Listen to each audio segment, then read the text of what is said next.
Je m'appelle. La prononciation est encore hésitante. Karl et Tahani sont irakiens. Ils sont arrivés à Châteauneuf-du-Fou le 10 août. 2 heures par semaine, ils apprennent le français. La langue française est difficile, mais je suis confiante, on arrivera à l'apprendre. Ils sont arrivés en France grâce au diocèse de Quimper.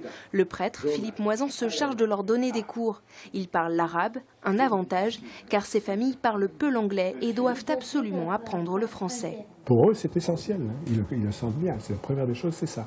Sinon, ils restent à la maison. Et ils ne sont pas habitués à rester à la maison. Ils veulent avoir un travail, une vie normale, quoi. À la fin du cours, c'est Erwan Guéguin qui vient chercher Karl et Tahani. Depuis leur arrivée, il les accueille chez lui, dans cette dépendance surnommée la Maison du Soleil. Ici, ils retrouvent quelques habitudes, comme préparer le thé ou s'occuper de leur fils Christopher. Une vie loin de l'agitation de la guerre en Irak. On a assisté à des choses horribles à Karakoche. Un jour, les islamistes ont tué un enfant de 6 ans. Ils l'ont coupé en deux et ils l'ont exhibé à la population. En Irak, il n'y a plus rien. Les écoles sont fermées et il n'y a plus de médecins. La vie est impossible là-bas. Ici, on peut assurer un avenir à notre fils. En Irak, Karl et Tahani avaient un travail.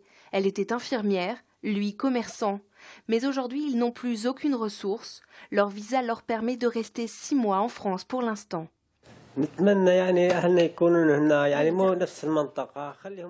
On aimerait rester ici. La vie est calme et paisible, alors que là-bas, c'est l'incertitude.